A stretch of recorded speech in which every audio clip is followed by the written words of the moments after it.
Baik, bismillahirrahmanirrahim. Assalamualaikum warahmatullahi wabarakatuh. Innal hamdalillah nahmaduhu wa nasta'inuhu wa nastaghfiruh wa na'udzu billahi min sururi anfusina wa min sayyiati a'malina. Man yahdihillahu fala mudilla lahu wa man yudlilhu fala hadiyalah. Asyhadu an la ilaha illallah wahdahu la syarika lahu wa asyhadu anna Muhammadan abduhu wa rasuluh. Allahumma salli wa sallim wa barik ala nabiyyina Muhammadin wa ala alihi wa ala ashabihi wa ala junudihi wa man tabi'ahum bi ihsanin ila yaumiddin, amma ba'd. Al mukarramun wal muhtaramun, hadirin hadirat kaum muslimin dan muslimat jamaah Majelis Ta'lim Al-Ghuraba Masjid As-Salam yang sama-sama mengharap ridho serta rahmat Allah Subhanahu wa taala.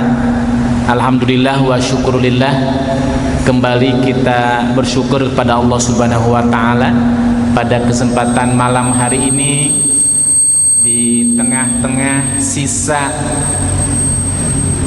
waktu aktivitas keseharian kita bisa hadir kembali, bertemu kembali di majelis yang mulia ini, di tempat yang mulia ini, walau dalam situasi kondisi hujan di malam hari ini, ya, sejak tadi maghrib. Tapi walau demikian, insya Allah hujan yang cukup deras ini sejak tadi sore tidak menyurutkan langkah kita, tidak menghalangi kita untuk kita melangkah menuju tempat yang mulia ini.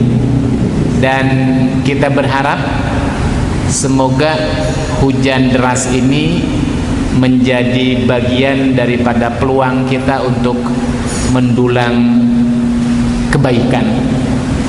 Karena semakin berat tantangan kita untuk beramal saleh, semakin berat jalan yang harus kita lalui ketika kita akan berbuat baik, maka semakin besar pula pahalanya, ya. Kenapa? Karena harus melipat gandakan lagi energi kita, ya. Godaannya semakin berat dan tantangannya juga semakin berat.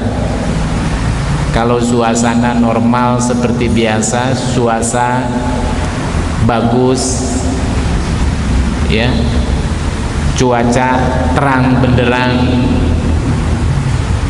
ini mudah untuk kita mengayunkan langkah kaki kita. Tapi kalau udah hujan deras, dingin lagi gitu kan, maka berbahagia kita yang bisa hadir, bisa bertemu, bisa berjumpa di majelis ini. Semoga ini semua menjadi bagian daripada bentuk amal soleh kita. Amin Allahumma amin.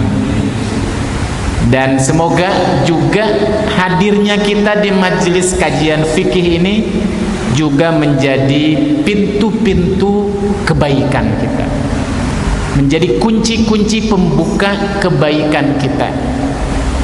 Karena Nabi kita mengatakan, man yuridillahu bi khairan yufaqihu fid din. Barang siapa yang Allah akan berikan kebaikan, maka Allah Subhanahu wa taala akan berikan dulu pemahaman kepada orang tersebut tentang agamanya. Jadi kalau kita ingin mengukur sejauh mana kebaikan yang akan kita dapatkan dari Allah, maka ukurannya sederhana. Adakah keinginan untuk kita menambah pemahaman kita, memperluas dan memperdalam pemahaman kita tentang ad-din, tentang agama ini? Maka semakin kita semangat, semakin kita punya keinginan yang kuat untuk terus mendalami tentang agama ini dan hukum-hukumnya, maka berarti disitulah pintu-pintu kebaikan akan terbuka lebar. Nah, mudah-mudahan kita termasuk ke dalam kelompok itu. Amin Allahumma amin. Salawat serta salam tak lupa kita haturkan kepada baginda Nabi besar Muhammad sallallahu alaihi wasallam, keluarganya, sahabat-sahabatnya, tabi'in-tabi'innya, serta kepada seluruh pengikut ajarannya hingga akhir zaman. Bapak Ibu rahimakumullah, tema kajian fikih kita pada kesempatan malam hari ini, kembali kita akan membahas kajian kitab Shahih Fiqhus Sunnah.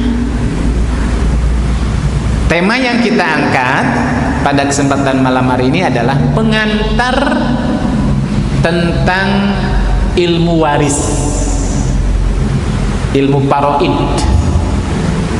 ya, muqaddimah. Karena mengkaji ilmu faraid ini butuh waktu. Nah, kita akan bahas pengantar terlebih dahulu. Pembahasan fikih tentang toharoh sepertinya secara umum sudah kita dapatkan. Betul nggak Pak? Tentang sholat saya yakin tidak asing lagi. Zakat sudah kita bahas. Puasa sudah kita bahas. Haji umrah juga sudah kita bahas. Walaupun perlu pendalaman lagi, ya. Nah, pada kesempatan malam hari ini kita akan bahas seputar tentang fikih pembagian harta warisan, ya.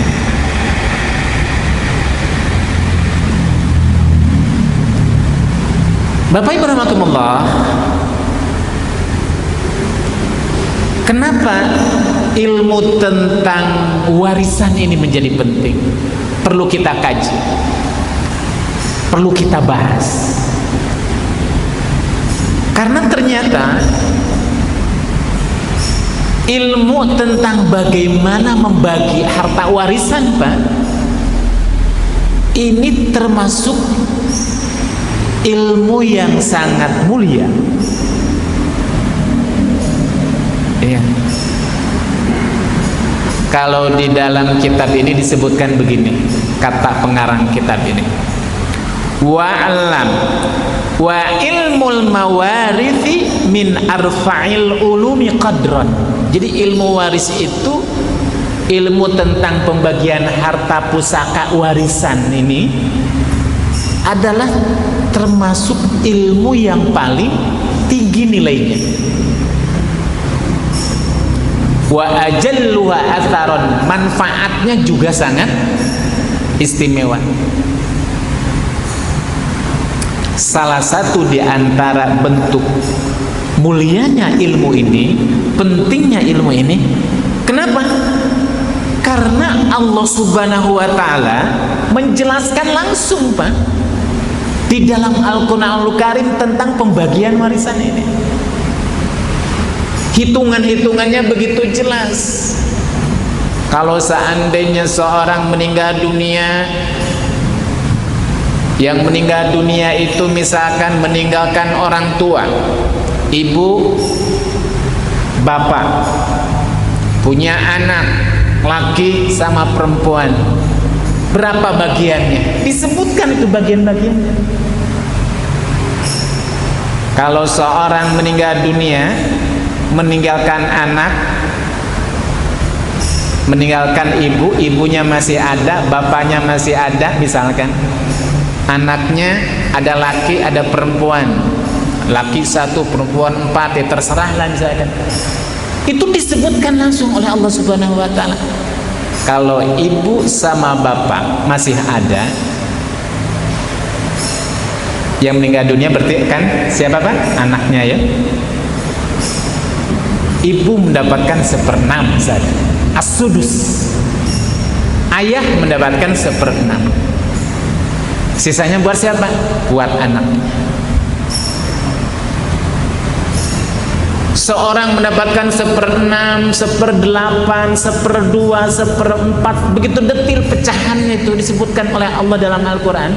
Tidak mungkin Allah sedetil itu Bapak Ibu, menyebutkan dengan jelas bagian-bagiannya, dan itu disebutkan dalam Al-Quran. Ini menunjukkan betapa ternyata ilmu ini sangat mulia. Cuma orang belum banyak tahu Bapak Ibu, ya, dan orang menganggap ilmu ini tidak begitu penting. Kadang banyak orang lebih menetapkan hukum warisan ini tidak merujuk kepada Al-Quran, tidak merujuk kepada sunnah Nabi, tapi udahlah yang penting adil gitu Pak. Betul nggak Pak? Ada orang meninggal dunia, mau dibagikan warisannya, dikumpulkan. Ini kira-kira harta ini mau dibagikan secara agama atau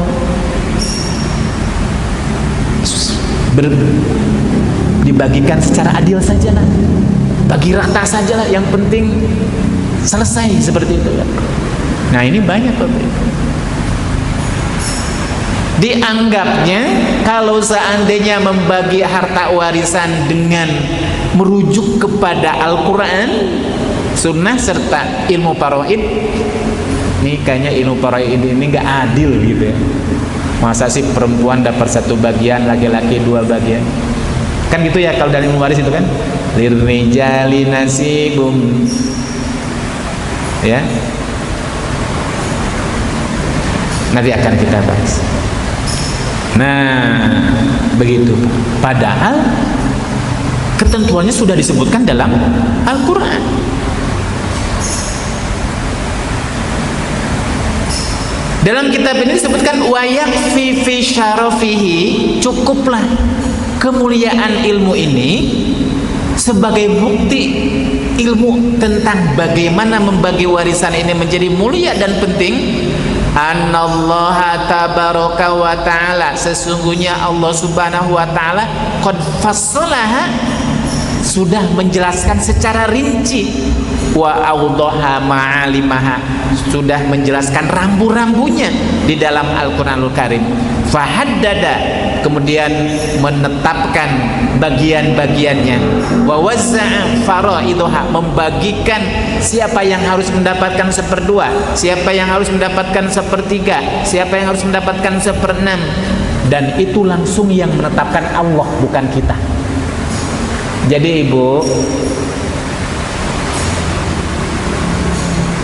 ibu dapat 1/6, bapak dapat 1/6. Kalau seandainya putranya meninggal dunia meninggalkan harta yang banyak, putra ibu, putra bapak ternyata meninggalkan putra lagi, cucu berarti ya,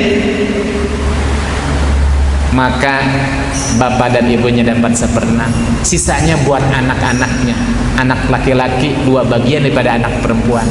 Ketentuan itu bukan kata para ulama, Allah, kata Allah, kamu dapat 1/6, bapaknya 1/6, sisanya buat anaknya. Itu Allah menentukan, yang membagi adalah Allah.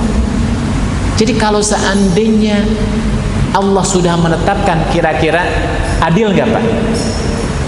Tidak ada ketetapan hukum yang maha adil kecuali ketetapan Allah subhanahu wa ta'ala. Cuma kadang-kadang manusia itu Pak ya, menganggap hukum Allah itu nggak adil. Ada yang lebih hebat, ada yang lebih istimewa lagi, buatan manusia, seperti itu. Nah Bapak Ibu rahimakumullah, oleh karena itulah maka, karena ilmu faraid ini, ilmu pembagian waris ini datangnya dari zat yang maha adil, yang maha mengetahui, maka sangat pantas dan wajar kalau kita membagi warisan sudah kembalikan kepada ketetapan Allah subhanahu wa ta'ala. Untuk apa? Untuk nanti agar supaya tidak ada perselisihan. kalau ada anak cucunya berselisih, udah tetapkan dengan hukum waris, kan itu ya, gitu Pak. Insya Allah akan berkah, akan manfaat. Oleh karena itulah Bapak Ibu lihat, wa min huna, dari sinilah ja'at ahamiyatu dirasatu hadal ilmi syarif, maka ilmu faraid ini menjadi penting. Kenapa? Karena dikuatkan lagi dengan pernyataan Nabi. Nabi Muhammad menguatkan lagi kepada kita agar supaya kita jangan meninggalkan ini Pak, jangan berpaling dari ilmu waris ini. Satu hadis yang menguatkan betapa pentingnya kita mempelajari ilmu faraid ini, maruya an Abdullah bin Umar, diriwayatkan oleh Ibnu Umar dengan hadis yang marfu. Nabi berkata begini, al-ilmu thalathah, ilmu ini Pak, itu ternyata cuma 3 menurut Allah melalui lisan Nabi. Di antara sekian ilmu yang ada di dunia ini, yang mulia itu ada 3. Apa yang 3 itu?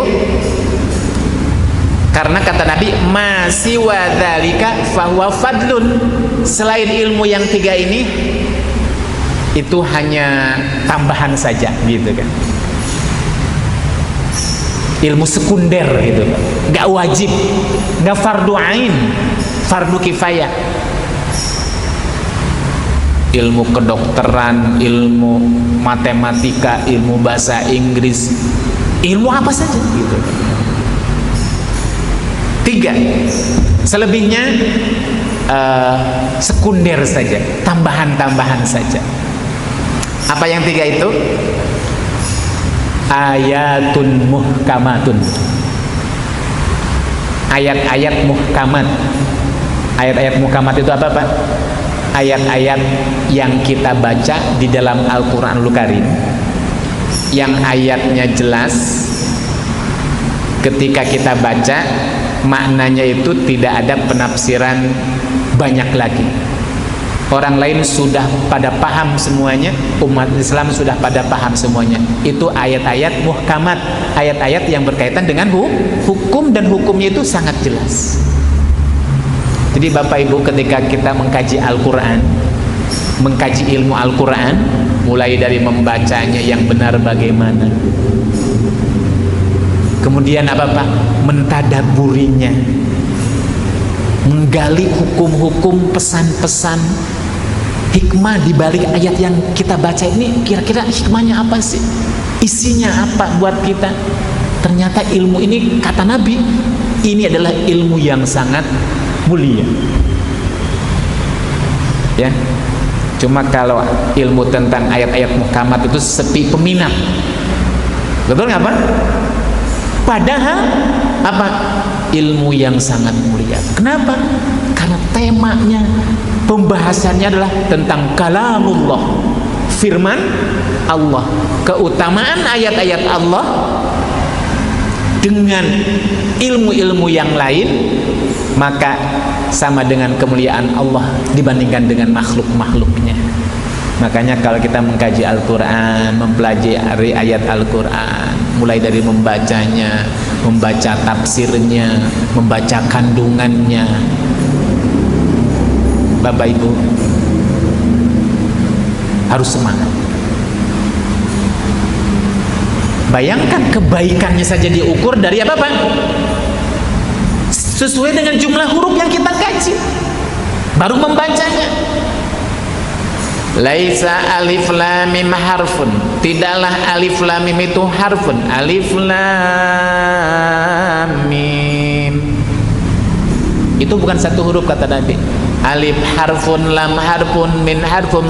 Alif satu huruf, lam satu huruf, mim satu huruf. Li kulli harfin, setiap satu huruf itu bi asyri amthaliha, 10 kebaikannya. Jadi ketika kita mengkaji 3 huruf alif lam mim, kita kaji ini alif lam mim itu caranya bacanya gimana, itu sudah 30 kebaikan Bapak Ibu. Betul? Al-Quran itu satu ayat, katakanlah rata-rata, tidak pendek, tidak ayat yang panjang, itu 40 huruf gitu ya. 40 huruf itu satu ayat. Kita ambil yang pertengahan, karena ada yang satu ayat 3 huruf, ada yang lebih dari 40 huruf. Kalau kita membaca ayat Al-Quran yang jumlahnya satu ayat itu 40 huruf, berarti kita mendapatkan berapa kebaikan Pak? 400 kebaikan. Membaca Al-Quran satu ayat itu tidak menghabiskan 1 jam, apalagi 1 menit, semenit paling lama. Apalagi kalau diulang-ulang bacanya gitu kan, mulia Bapak ya.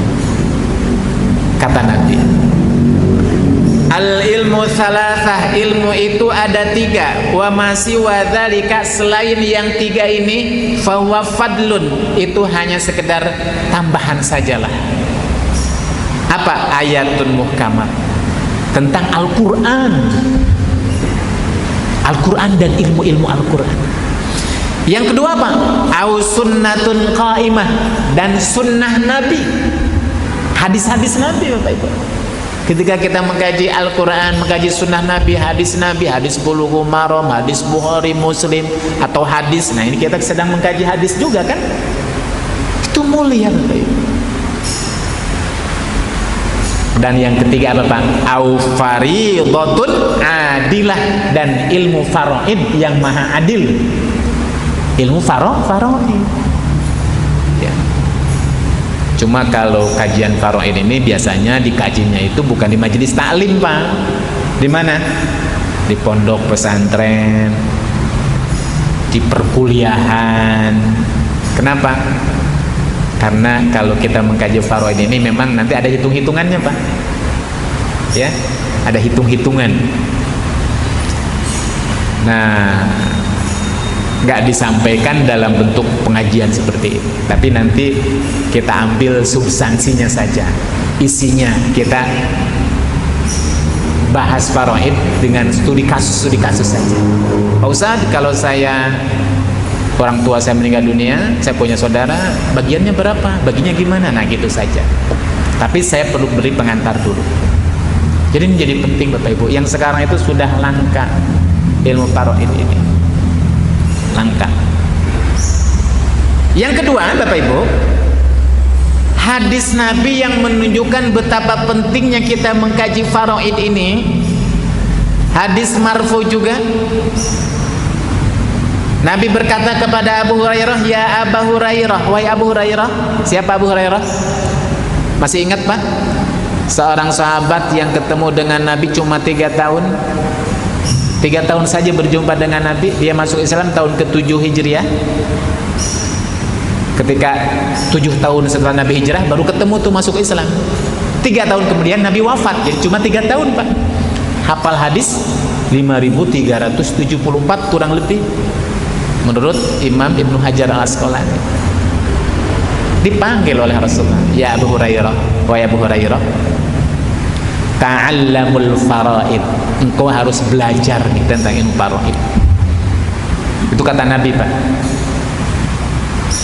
Dan kalau seandainya engkau sudah belajar, wa'allimuhu, nanti engkau harus mengajarkannya. Ya,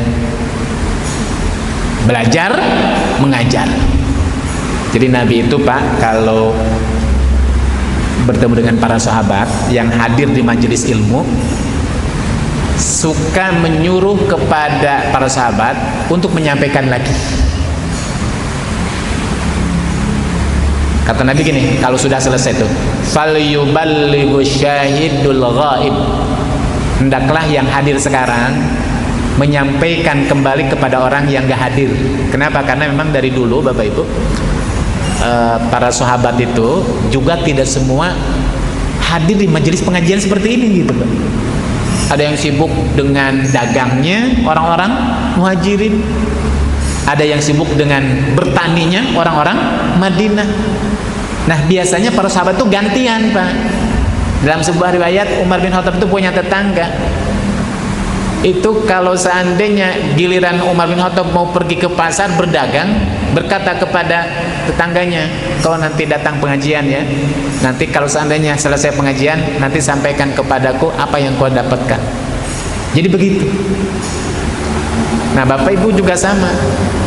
Jadi kalau seandainya ada tetangga saudara yang gak bisa hadir sekarang nih karena hujan, nah, nanti disampaikan lah. Jadi pekan depan sudah tahu bareng gitu Pak. Jadi nggak tambah sulam gitu kan gitu. Nah, nanti Pak Wasum bertugas menyampaikan ke Pak Pramono, isinya ini gitu kan. Begitu dulu nanti. Metode ini kemudian berlanjut hingga sampai kepada para ulama tabi'ut tabi'in. Saling mengingatkan. Ya Abu Hurairah, belajar, setelah belajar ajarkan nanti. Kenapa? Fa innahu nisful ilmi. Nah, kalau hadis yang kedua Bapak Ibu, ternyata ilmu faro itu setengah dari ilmu yang ada di dalam ilmu keislaman, setengahnya itu ada dalam ilmu faraid. Selebihnya itu adalah setengahnya. Begitu penting. Berarti kalau seandainya yang setengah ditinggalkan, ilmunya berarti tinggal separuh. Betul nggak Pak? Padahal separuh di sana ada ilmu fikih, ada ilmu hadis, ada ilmu usul fikih. Setengahnya itu diwakili dengan ilmu faraid. Kemudian kata Nabi lagi apa? Wa huwa yunsa. Ilmu inilah ilmu yang akan banyak dilupakan oleh banyak orang. Seolah-olah nggak ada. Saya yakin Bapak Ibu juga mungkin baru tahu sekarang ya kan? Baru mau denger gimana sih cara bagi warisan itu. Dilupakan, banyak dilupakan. Apalagi ilmu faraid ini terus terang juga termasuk ilmu yang bagi saya ketika dulu zaman kuliah itu paling susah gitu kan. Paling males, paling susah. Kenapa? Karena masalah hitung-hitungan. Saya itu kan dulu juga kalau sudah hitung-hitungan itu males gitu kan. Gak begitu cerdas dalam masalah hitungan-hitungan itu. Ya. Jadi yang banyak digunakan itu otak kanan. Otak kanan itu kan gak kaitan dengan hitung-hitungan Bapak Ibu. Nah, ini ilmu faraid itu ilmu yang harus dikaji dengan kecerdasan dan memang butuh kemampuan matematikanya itu bagus gitu kan. Saya matematikanya itu jeblok dulu kan itu kan. Ingat saya lagi kuliah dulu Pak, itu pelajaran yang sering ngurang itu ilmu faraid ini gitu, ulang lagi, gagal lagi seperti itu. Banyak sering dilupakan. Yunsa. Kemudian apa lagi Bapak Ibu? Wa huwa awwalu syai'in yuntaza'u min ummati. Dan ilmu yang pertama kali akan hilang, akan dicabut dari umatku ini, kata Nabi, ilmu faraid. Coba tanya Bapak Ibu, tanya umat Islam, kalangan orang yang berilmu tentang ilmu faraid. Itu gak semua tahu itu Bapak. Karena gak semua belajar. Gak semua belajar. Dan ternyata kata Nabi, nanti ilmu yang pertama kali hilang ilmu faraid. Yang pertama kali itu dicabut oleh Allah Subhanahu wa taala dengan dicabutnya para ulama. Nah, kalau kita nggak belajar, Bapak Ibu nggak belajar, nggak mengenal, ya udah semakin hilang lagi gitu kan. Makanya agar supaya tidak hilang, mari kita kenalan dengan ilmu faraid. Hadis yang kedua dan hadis yang ketiga, Maruya an Ibnu Mas'ud marfu'an, diriwayatkan oleh Ibnu Mas'ud dengan hadis yang marfu'. Marfu' itu adalah sampai kepada Nabi. Ta'allamul Quran. Lihat Bapak Ibu, belajarlah kalian tentang Al-Quran. Kalau tadi Nabi mengatakan al ilmu thalatha ayatun muhkamah wa sunnatun qaimah, ya, wa faridatun adilah. Ilmu itu ada 3. Satu, ayat-ayat mukamat Al-Quran. Yang kedua, sunnah qaimah, sunnah-sunnah Nabi yang sahih. Maka Nabi berkata kepada Ibnu Mas'ud, ta'allamul Qur'an, belajarlah Al-Quran kalian para sahabat. Wa'allimuhun nas, nanti kalau sudah kalian belajar tentang Al-Quran, tahu ilmu tentang Al-Quran, tahu bagaimana baca Al-Quran yang benar, tahu bagaimana menafsirkan Al-Quran yang benar, setelah itu apa? Ajarkanlah oleh kalian tentang Al-Quran itu. Ingat hadis Nabi Bapak Ibu, apa? Khairukum man ta'allamal Qur'an wa 'allamah. Orang yang paling baik di antara kalian adalah orang yang senantiasa belajar Al-Quran dan mengajarkannya. Belajar, mengajar, belajar, mengajar. Ibu sudah hafal surat Al-Fatihah, ibu sudah bisa baca Quran sekarang. Anak kita yang belum bisa baca Al-Quran, kita ajari sampai anak kita tahu, rajin baca Al-Quranul Karim. Maka ilmu yang kita ajarkan dan anak yang sebelumnya tidak bisa baca menjadi bisa baca, kemudian melazimkan bacaan Al-Quran, maka kita yang mengajarkannya, selama anak itu baca Quran, maka pahalanya akan kena dan mengalir terus. Itu namanya apa? Ilmu yang bermanfaat. Ibu meninggal dunia, bapak meninggal dunia, tapi ketika masih hidup dulu pernah mengajarkan Al-Quran, mengajarkan Al-Fatihah saja. Kata Nabi, balighu ani walau ayat, sampaikan lagi dariku walaupun 1 ayat Al-Quran. Saya bacanya, tahunya cuma bisa baca Fatihah. Anak saya nggak bisa baca Fatihah, saya ajarkan bagaimana baca Fatihah yang benar. Kita meninggal dunia, anak kita baca Fatihah terus, kita meninggal dunia, pahalanya ngalir terus. Luar biasa itu. Makanya jangan segan-segan ibu mengajarkan Al-Quran kepada orang lain. Ajarkan lagi. Dan ukuran kehebatan suatu masyarakat, suatu kampung, suatu majelis itu dilihat dari sampai sejauh mana perhatiannya terhadap Al-Quran.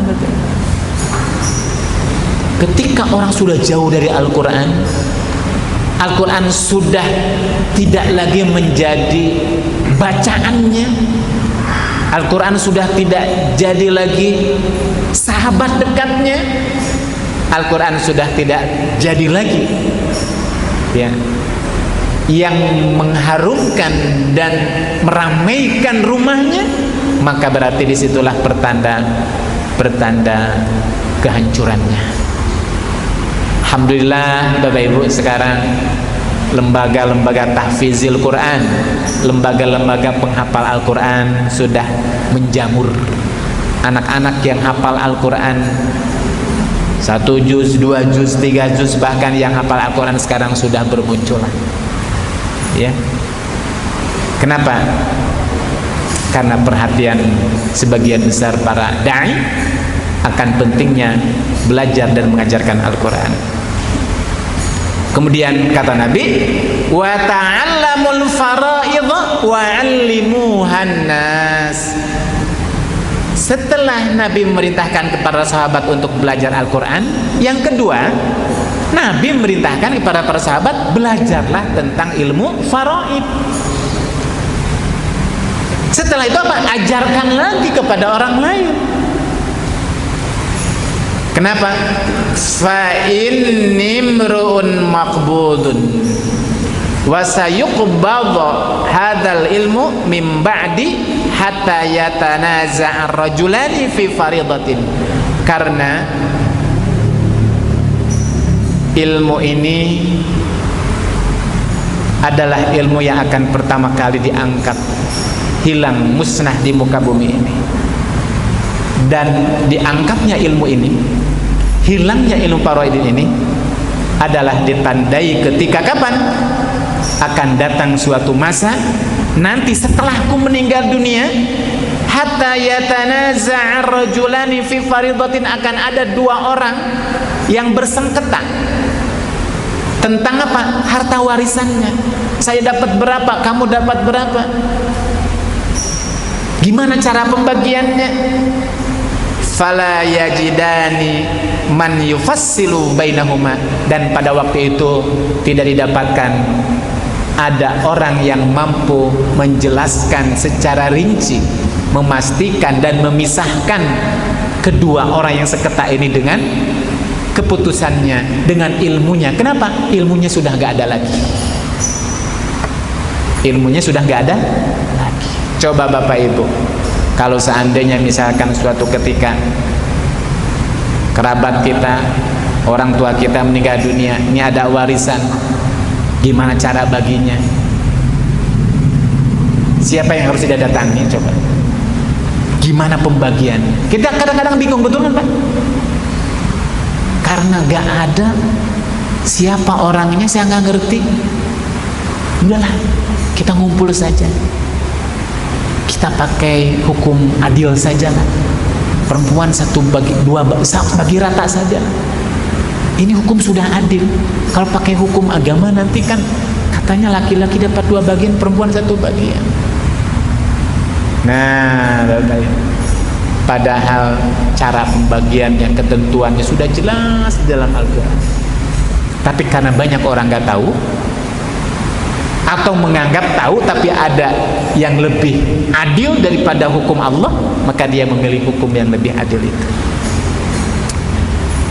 Bapak Ibu, 3 hadis ini walaupun menurut para ulama sanadnya dhaif, tapi karena saling menguatkan lebih dari satu, maka oleh para ulama hadis-hadis yang tadi dijadikan dalil betapa pentingnya ilmu faraid untuk kita kaji, untuk kita pelajari.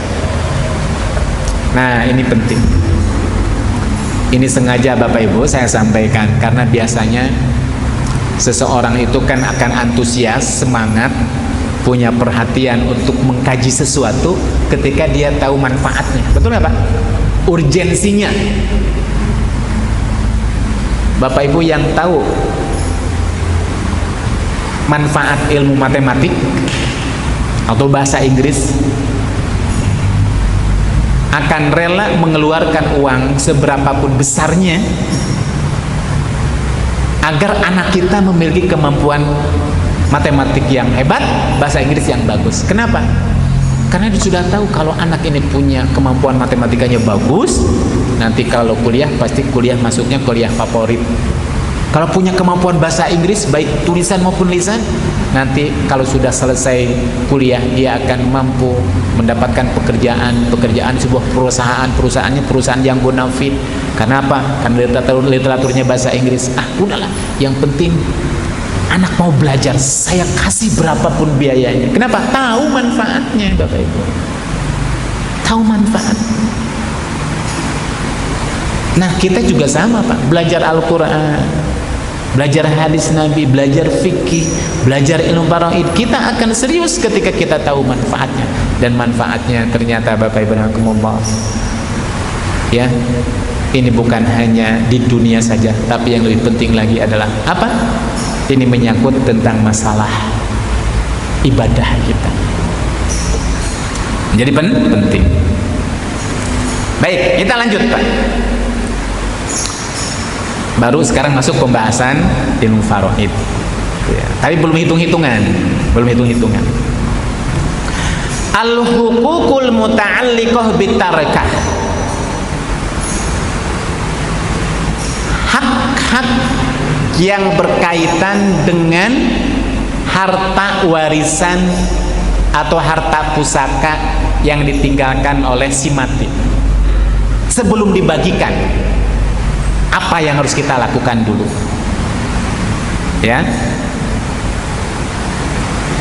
Idza matal insanu, apabila seorang meninggal dunia, wa taraka malan, dan dia meninggalkan harta pusaka, fa inna hadzal mal at-tarikah yata'allaqu bihi khamsatu huquqin, maka harta ini yang ditinggalkannya itu ada 5 hal yang harus dilakukan.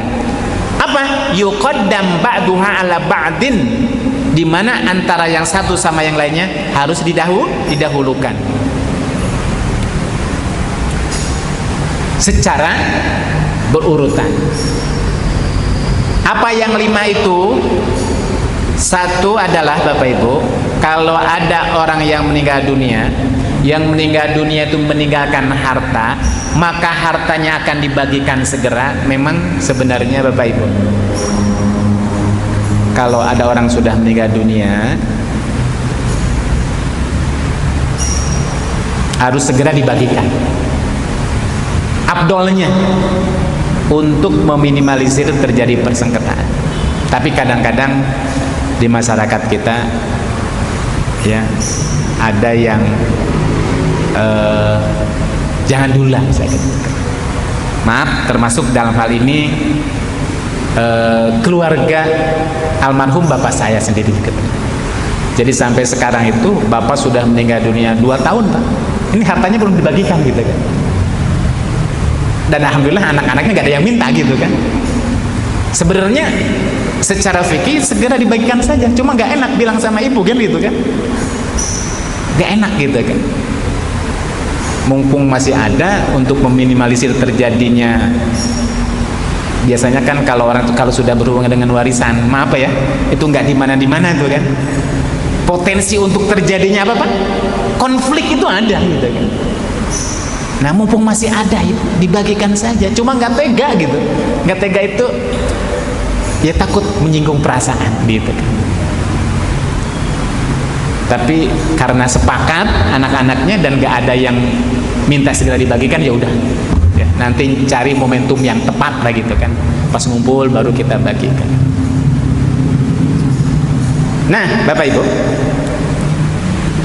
Jadi yang pertama, sebelum dibagikan kepada anak-anaknya yang berhak, satu dulu harus diselesaikan. Ini berkaitan dengan hak harta warisan yang ditinggalkan. Apa? Selesaikan dulu takalifu tazhizil mayyit. Terjemahannya itu apa Pak? Biaya pengurusan jenazah almarhum yang meninggal dunia. Tanya dulu, ini kain kafannya itu dapat dari mana gitu kan? Minjem kah? Ngutang kah? Masalahnya ini sudah masuk di dalam kubur ya kan? Jangan-jangan belum dibayar kan itu kan? Syukur-syukur sih memang sudah disiapkan sebelumnya. Cuma jarang-jarang ada orang meninggal dunia sudah siap kain kafannya, betul nggak Pak? Bapak Ibu sudah siap di rumahnya menyimpan kain kafan? Hah? Saya tuh punya nenek Pak, nenek dari istri, usianya sekarang sudah 100 tahun lebih. Karena dia udah tahu ya 100 tahun paling berapa lagi sisanya gitu kan. Tapi masih sehat alhamdulillah. Mata masih bisa melihat, baca Quran gak pakai kacamata. Puasa hampir Senin Kemis gak pernah ketinggalan. Pokoknya rajin ibadah gitu kan. Dan alhamdulillah usianya panjang. Satu kecamatan kan tinggal beliau saja, sisanya udah gak ada gitu. Sekarang sudah siap. Nanti mak kalau meninggal dunia, nih handuknya kan itu Pak, handuknya udah siap. Termasuk apa Pak? Kalau orang meninggal dunia dikasih jari ya, bahasa kita jari ya.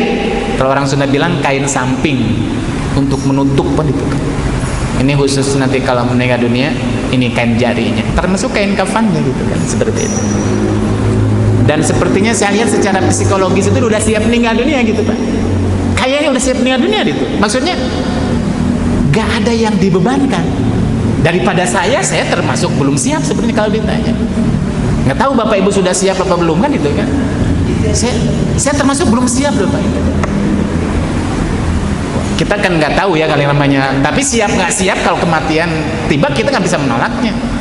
Karena kalau kematian itu nggak mesti yang tua mati duluan, yang muda belakangan, betul nggak Pak? Nggak mesti yang meninggal dunia harus sakit dulu, yang sehat enggak. Bisa di sini Bapak Ibu yang sekarang, kalau masalah kematian itu bisa jadi yang sudah usianya lebih dari saya bisa jadi mati duluan kan itu kan? Atau dibalik, saya belakangan Bapak Ibu duluan kan itu kan gitu.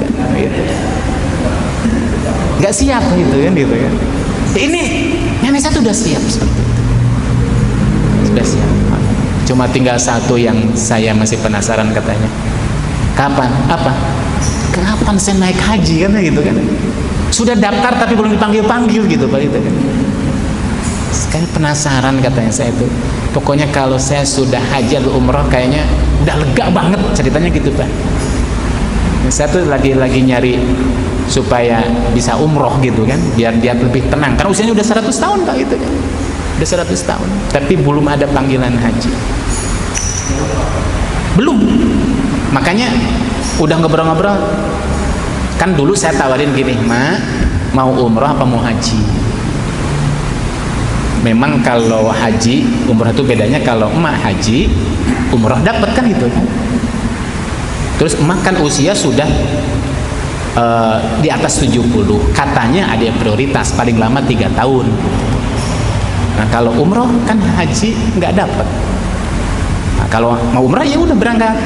Mah haji saja katanya. Mudah-mudahan 3 tahun masih ada usia. Sampai sekarang giliran tahun ini mestinya berangkat diundur kan sekarang itu kan tambah lama lagi kan 1 tahun gitu kan, mundur lagi. Makanya ada kepikiran gimana supaya bisa umrah.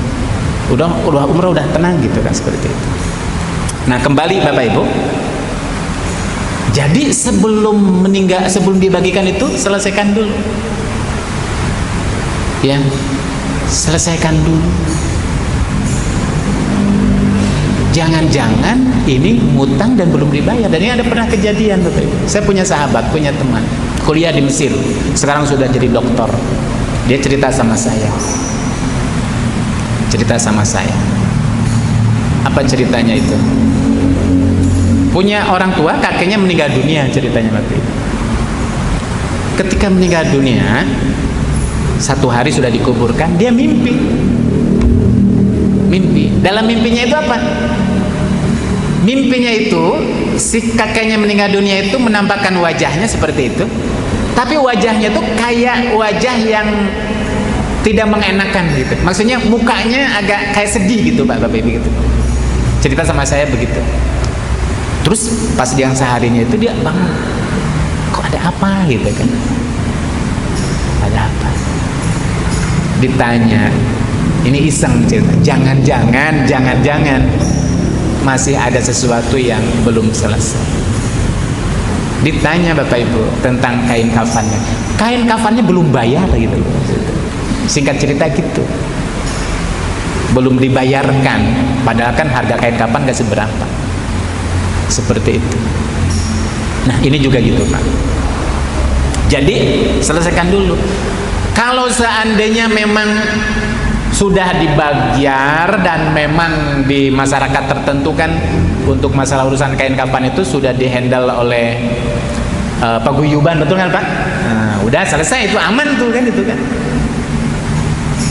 Tapi bisa jadi misalkan belum dibayar, ya seperti itu. Jadi apa? Takalifu tazhizil mayyit, pembiayaan yang berkaitan dengan perawatan jenazah. Apa? Minta gsil itu apa? Biaya pemandiannya. Karena sebagian masyarakat ya atau di rumah sakit kan juga itu ada kena cas Pak ya, kalau dimandikan di rumah sakit kan bayar gitu kan. Atau di masyarakat tertentu Bapak Ibu, walaupun ini tidak merupakan sebuah keharusan tapi sudah menjadi adat tradisi lumrah. Kalau ada orang meninggal dunia itu biasanya keluarga ya suka ngitung tuh, tadi yang mandikan berapa orang kan itu ya, yang menggali siapa, yang menggali di dalamnya, yang ngantarkan siapa.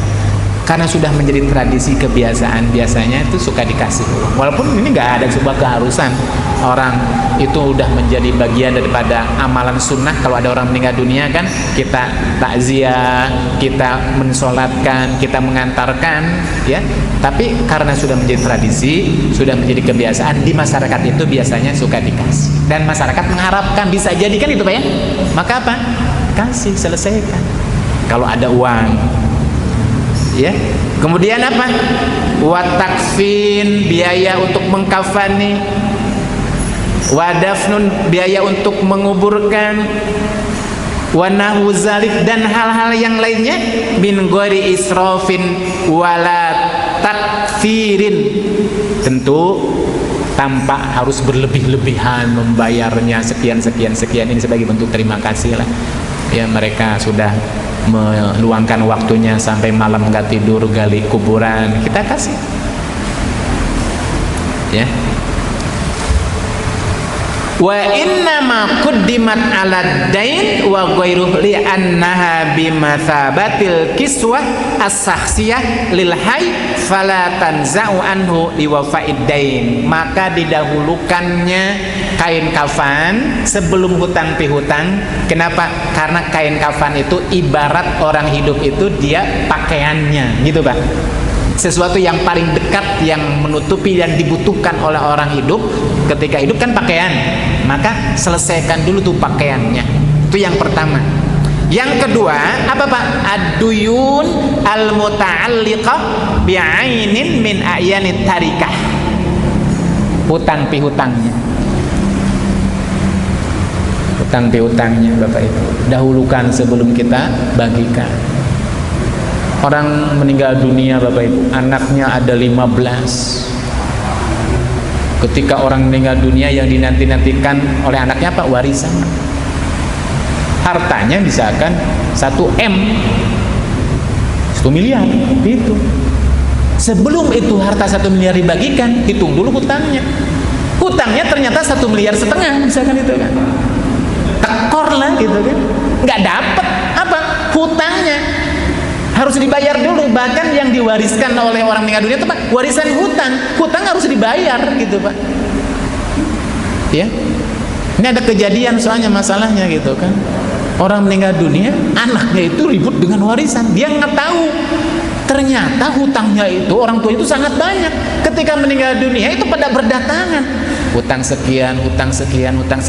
Kita dihitung ternyata habis pakai bayar hutang kan gitu kan, akhirnya nggak dapat ya Pak. Maka apa? Sudah, selesaikan dulu hutang piutang orang tua kita. Ya, kenapa? Karena hutang pihutang itulah yang akan menghalangi kita untuk kita bisa mendapatkan surga, walaupun kita sudah berhak mendapatkan surga Bapak Ibu. Gara-gara hutang terhalang dulu itu. Ya, saya jadi kalau ingat hadis ini suka takut juga Pak. Apa? Banyak hutang kan gitu kan, belum terbayar masalahnya gitu kan. Cicilan mobil misalkan itu kan, cicilan motor, cicilan tanah dan yang lainnya, dihitung-hitung, wah berapa tahun lagi ini gimana? Belum siap sebenarnya kan itu kan. Belum siap Bapak Ibu. Makanya kalau bisa itu jangan punya hutang Pak gitu. Kalau bisa gitu. Kenapa? Pengalaman gitu. Ya punya hutang itu nggak enak Pak gitu kan. Kalau nggak kepepet gitu kan dan kebutuhan. Ingat hadis Nabi Muhammad SAW Bapak Ibu, ada 2 kasus dalam bab jenazah sudah kita bahas. Ketika ada seorang sahabat meninggal dunia, setelah dimandikan, dikafani, siap disolatkan, dipanggillah Rasulullah, diundang oleh para sahabat untuk mensolatkan. Ketika sebelum mensolatkan, Rasulullah berkata, hal alaihi dainun, maaf, ini sebelum kita solatkan, ini si mayit punya utang enggak? Kata para sahabat, betul ya Rasulullah. Hal alaihi malun, dia punya harta enggak? Warisannya ada enggak? Enggak ada ya Rasulullah. Kata Rasulullah lagi, ada saudara-saudaranya enggak yang bisa membayar hutangnya? Enggak ada ya Rasulullah. Kata Rasulullah, apa? Sholli. Kalau gitu sholat saja kalian, aku enggak ikut sholat. Bayangkan Bapak Ibu, sudah punya hutang lagi nggak disolatin lagi sama Rasulullah. Bayangkan gitu kan. Akhirnya disolatkan tanpa sahabat. Rasul nggak ikut sholat, karena kalau sholat tetap harus disolatkan, fardu kifayah ya kan. Tapi masalahnya Rasul sebagai seorang nabi dan sebagai khalifah sekaligus sebagai seseorang nomor 1 di Madinah pada waktu itu, yang kita tahu kalau Nabi berdoa pasti dikabulkan, betul nggak? Gitu kan? Para sahabat mengharapkan doa dari Nabi, nggak ada yang tertolak doa Nabi. Tapi Nabi nggak mau. Hikmahnya apa? Para ulama menyimpulkan kenapa Nabi nggak mau. Ini sebagai pelajaran bagi orang yang hadir di tempat itu agar supaya apa Pak? Tidak mudah, tidak melalaikan dan tidak menganggap ringan hutang. Gitu. Dalam hadis yang lain, Nabi juga diminta lagi untuk sholat. Jadi imam dalam sholat sholat jenazah. Nabi nanya lagi, punya utang nggak? Punya Rasulullah. Ada harta warisannya? Nggak ada Rasulullah. Ada saudara-saudaranya nggak? Nggak ada Rasulullah. Nah, ketika itu sudah putuh kota Mekah. Rasulullah sudah menjadi pemimpin dan sudah berhasil memputuhkan kota Mekah pada waktu itu. Kata Rasulullah, "Idzan, kalau begitu biar saya saja yang menanggung hutang orang ini." Jadi yang membayar itu siapa, Pak? Nabi. Yang melunasi itu Nabi. Ya. Jadi kalau dulu zaman Nabi, kalau ada rakyatnya yang punya hutang, yang bayar siapa, Pak? Pemerintah, Nabi. Sekarang dibalik. Yang punya hutang pemerintah, yang bayar rakyat, kan gitu kan, gitu kan. Gitu. Nabi yang bayar hutang, Pak, gitu kan, seperti itu. Gitu, Pak. Jadi makanya harus selesaikan dulu. Nabi berkata bahwa orang yang syahid itu di medan perang membela agama Allah, wafat di medan pertempuran, maka dia akan masuk surga tanpa hisab. Akan dinikahkan dengan bidadari-bidadari bagi mereka yang meninggal dunia belum punya istri. Kalau dia mati syahid, akan memberikan syafaat kepada 70 keluarganya. Luar biasa, Pak, pahala orang syahid itu. Tiba-tiba Rasulullah ditanya oleh para sahabat, "Rasul, tapi kalau orang yang syahid itu punya hutang gimana Rasulullah?" Rasulullah diam dulu. Gimana ya? Rupanya Rasulullah menunggu jawaban dari Allah. Kemudian Rasul berkata, "Illa, kecuali orang yang syahid itu punya hutang, maka akan terhalang dulu, tidak otomatis." Padahal orang yang mati medan perang itu luar biasa, Bapak. Orang yang syahid saja terhalang luar biasa gara-gara hutang piutang. Lah kita syahid enggak, kan gitu kan? Keimanan kita pas-pasan. Itu kan para sahabat ya, gitu kan? Hutang banyak bisa kan, gitu kan? Gitu, Pak. Nah, itu kembali, Pak. Jadi yang kedua, ad-dain, ya, hutang piutang dulu selesaikan.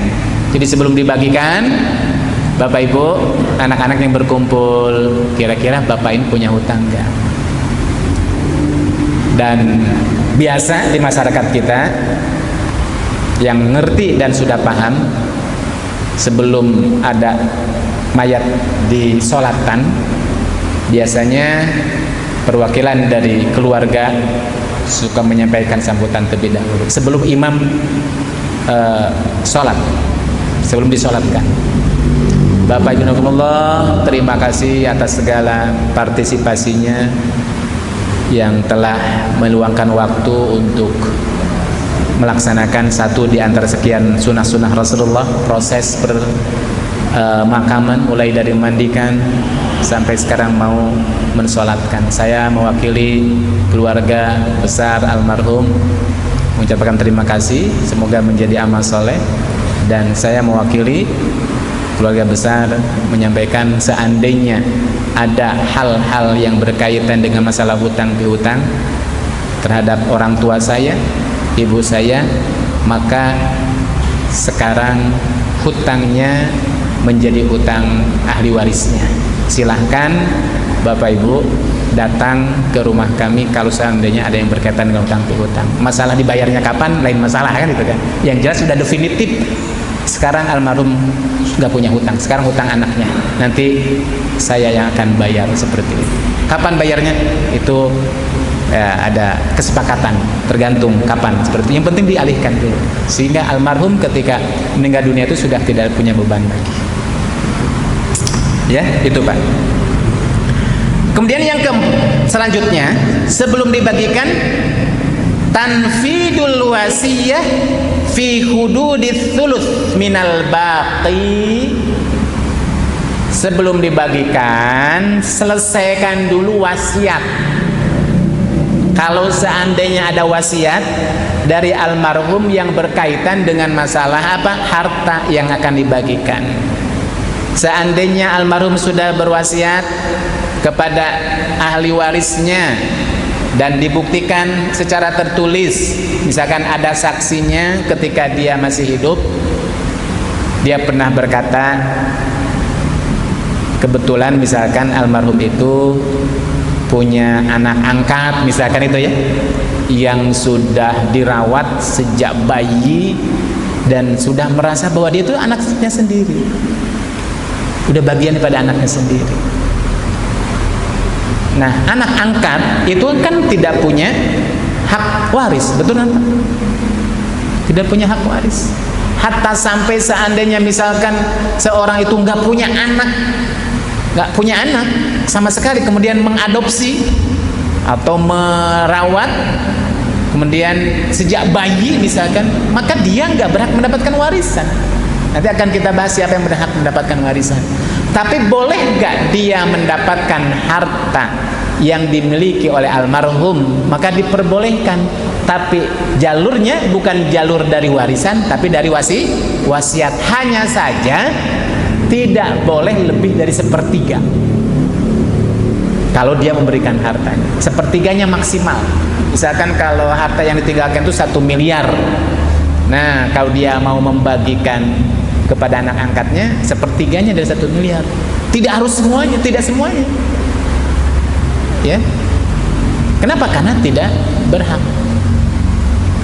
untuk mendapatkan warisan, kecuali ketika hidup, masih hidup, belum meninggal dunia, dikasihkan, dihibahkan, ya, itu lain ceritanya. Tapi kalau sudah meninggal dunia, maka itu jatuh kepada harta warisan. Harta warisan itu adalah harta yang dibagikan ketika sudah dipastikan bahwa si pemilik harta mati. Itu warisan namanya, Pak. Dan yang menerima masih hidup.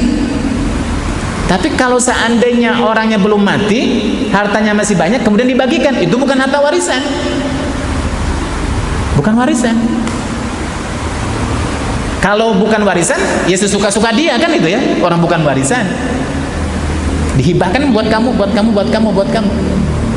Warisan itu adalah baru dia itu sebagai warisan dan bisa pindah kepemilikannya kalau sudah mati dulu.